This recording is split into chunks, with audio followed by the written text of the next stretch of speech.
Hello friends, ഇന്ന് നമ്മൾ നോക്കുന്ന വീഡിയോ നമ്മൾ കോമൺ വാഷ് ബേസിൻ അല്ലെങ്കിൽ നമ്മുടെ വീടിൻ്റെ അകത്ത് വരുന്ന വാഷ് ബേസിനുകൾ നമുക്ക് എത്ര ഇഞ്ചിൻ്റെ പൈപ്പുകളാണ് അതിൻ്റെ ഡ്രൈനേജ് സിസ്റ്റത്തിന് മെയിനായിട്ട് കൊടുക്കുന്നത്, അത് കൺസീൽ ചെയ്ത് കൊണ്ടുപോകുന്നത്. അതുമാത്രമല്ല നമ്മൾ അതിൻ്റെ എയറിൻ്റെ സിസ്റ്റം, അതായത് മാക്സിമം ബ്ലോക്ക് കാര്യങ്ങളൊക്കെ ഒഴിവാക്കി എയറിൻ്റെ സിസ്റ്റം കാര്യങ്ങളൊക്കെ എങ്ങനെ ചെയ്യാമെന്നുള്ളതാണ് നോക്കുന്നത്.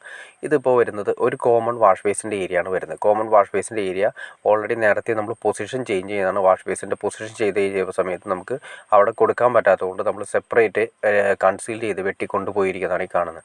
ആദ്യമേ തന്നെ നമ്മൾ ഭിത്തി കറക്റ്റായിട്ട് നമ്മൾ വെട്ടി കൊണ്ടുപോയിരിക്കുന്ന രീതിയാണ് ഈ കാണുന്നത്. ഇതിൻ്റെ അകത്തേക്കൂടെ നമുക്ക് 1.5 ഇഞ്ച് പൈപ്പാണ് കൊടുത്തിരിക്കുന്നത്. അതായത് 50 mm എന്ന് മാർക്ക് ചെയ്തിട്ടുണ്ട്. 50 mm പൈപ്പാണ് കൊടുത്തിരിക്കുന്നത്. 1.5 ഇഞ്ചിൻ്റെ പൈപ്പാണ് കൊടുത്തിരിക്കുന്നത്. അതെല്ലാം യൂസ് ചെയ്തിരിക്കുന്നത് ബെൻഡാണ് ഉപയോഗിച്ചിരിക്കുന്നത്.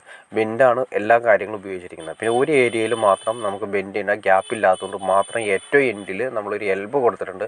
അവിടെ നമ്മൾ എന്ത് ചെയ്യുന്നത് വെച്ചിട്ടുണ്ടെങ്കിൽ അവിടെ ഒരു ടീ കൂടി കൊടുക്കും. ടീ കൂടി കൊടുത്ത് എയറിൻ്റെ സിസ്റ്റം കൊടുക്കും, ഒരു എയർ കൗൾ കൂടി കൊടുക്കും. അപ്പോൾ നമുക്ക് ആ ബെൻഡിൻ്റെ തൊട്ടടുത്ത് തന്നെ എന്തെങ്കിലും പ്രശ്നങ്ങളോ കാര്യങ്ങളോ അല്ലെങ്കിൽ എൽബോൻ്റെ തൊട്ടടുത്ത് കാര്യങ്ങളുണ്ടെങ്കിൽ തന്നെ പെട്ടെന്ന് അറിയാൻ വേണ്ടിയിട്ടാണ് നമ്മളൊരു എയറിൻ്റെ സിസ്റ്റം കൊടുക്കുന്നത്. അത് മാത്രമല്ല, നമ്മളവിടെ ഒരു ടീ ഇട്ട് എയർ കൊടുക്കുന്ന സമയത്താണെങ്കിൽ നമ്മൾ വാഷ് ബേസിനിൽ നിന്നും പെട്ടെന്ന് വെള്ളം റിലീസ് ആവാനും അതുപോലെ തന്നെ ബ്ലോക്ക് കാര്യങ്ങളില്ലാതെ മാക്സിമം സുഖമായിട്ട് പോകുന്നതിനും വളരെ ഉപകാരപ്രദമായിരിക്കും.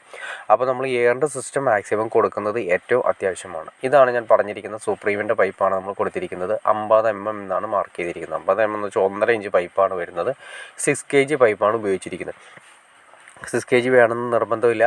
ഡ്രൈനേജ് സിസ്റ്റം ആയി കഴിയുമ്പോൾ നമുക്ക് വേണമെങ്കിൽ 4 kg ആയാലും മതി. നമുക്ക് അത്യാവശ്യം ക്വാളിറ്റി പ്രതീക്ഷിക്കുന്നുണ്ടെങ്കിൽ നമുക്ക് 6 kg കൊടുത്തു കഴിഞ്ഞാൽ നല്ലതായിരിക്കും. 6 kg പൈപ്പിൻ്റെ എന്തുകൊണ്ടാണ് ഗേജ് കാര്യങ്ങളൊന്നും ജസ്റ്റ് ഒന്ന് കാണിച്ചു തരാം നിങ്ങളെ. കണ്ടോ, ഇതിൻ്റെ ഗേജാണ് കാണിക്കുന്നത്. ഇതാണ് അതിൻ്റെ കനമാണ് അതിൻ്റെ അകത്ത് കാണിക്കുന്നത്. 4 kg എന്ന് പറയുമ്പോൾ കുറച്ചുകൂടി കനം കുറവായിരിക്കും. പിന്നെ ഉണ്ട് ഏറ്റവും ടോപ്പിൽ ലെവലിൽ വരുന്ന ഏറ്റവും ലോയിൽ വരുന്ന 2 kg ഉണ്ട്, 2.5 ഉണ്ട്. നമ്മളൊരു 6 kg 4 kg തൊട്ടാണ് നമ്മൾ അത്യാവശ്യം വീടുകൾക്ക് ഉപയോഗിക്കുന്നതാണ് ഏറ്റവും നല്ലത്. 4 kg തൊട്ടതാണ് ഏറ്റവും ഡ്രൈനേജിന് ഏറ്റവും നല്ലത്. വാട്ടർ ലൈൻ കാര്യങ്ങളൊക്കെ ചെയ്യുന്ന സമയത്ത് ഗേജ് കൂടി പൈപ്പ് ഉപയോഗിക്കണം. കാരണം വെച്ചിട്ടുണ്ടെങ്കിൽ പ്രഷർ വരുമ്പോൾ പൊട്ടിപ്പോകാനുള്ള ചാൻസസ് ഉണ്ട്.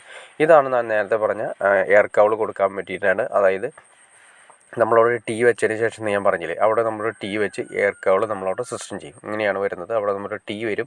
ടീ ഇട്ടതിന് ശേഷം എയർ കൗൾ കൊടുക്കും. അപ്പോൾ ഗുണമെന്ന് വെച്ചിട്ടുണ്ടെങ്കിൽ അതിൽ വരുന്ന എയർ, മുകളിൽ നിന്ന് വരുന്ന വെള്ളം നമ്മൾ തള്ളി പോകുന്ന സമയത്ത് ഈ പൈപ്പിലുള്ള എയർ കറക്റ്റ് റിലീസായില്ലെങ്കിൽ വെള്ളത്തിൻ്റെ ഒഴുക്ക് പ്രശ്നമായിരിക്കും. അപ്പോൾ അതുകൊണ്ട് എയർ പറഞ്ഞാൽ കൊടുത്തു കഴിഞ്ഞാൽ ഡ്രൈനേജ് സിസ്റ്റത്തിൻ്റെ എല്ലാത്തിനും തന്നെ എയർ മസ്റ്റാണ്. എയർ കറക്റ്റായിട്ട് വർക്ക് ചെയ്യുകയാണെങ്കിൽ നമുക്ക് അത്യാവശ്യം ഒരു 90% ബ്ലോക്ക് നമുക്ക് കുറച്ചെടുക്കാൻ സാധിക്കും. അത് നമ്മളിവിടെ കൊടുത്തിരിക്കുന്നത് അതിൻ്റെ അകത്ത് സ്റ്റീൽ വരുന്ന രീതിയിലുള്ള സ്റ്റീലിൻ്റെ നെറ്റാണ് കൊടുത്തിരിക്കുന്നത്.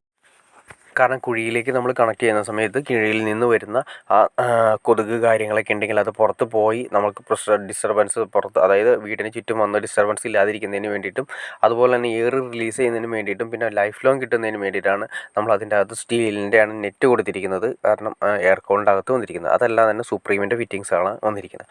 അപ്പോൾ നമ്മുടെ വാഷ് ബേസിൻ ബ്ലോക്ക് ആവാതെ നമുക്ക് ചെയ്യാൻ പറ്റുന്ന ഏറ്റവും വലിയ കാര്യം നിങ്ങൾക്ക് പിടികിട്ടി കാണുമെന്ന് ഞാൻ വിചാരിക്കുന്നു. കാരണം വെച്ചിട്ടുണ്ടെങ്കിൽ വെള്ളത്തിൻ്റെ ഒഴുക്ക് സുഗമമാവുന്നതിന് വേണ്ടി എയറിൻ്റെ സിസ്റ്റം കറക്റ്റായിട്ട് കൊടുത്തു കഴിഞ്ഞാൽ വലിയ ശതമാനം, ഒരു 90% ബ്ലോക്ക് നമുക്ക് മാറ്റിയെടുക്കാൻ സാധിക്കും.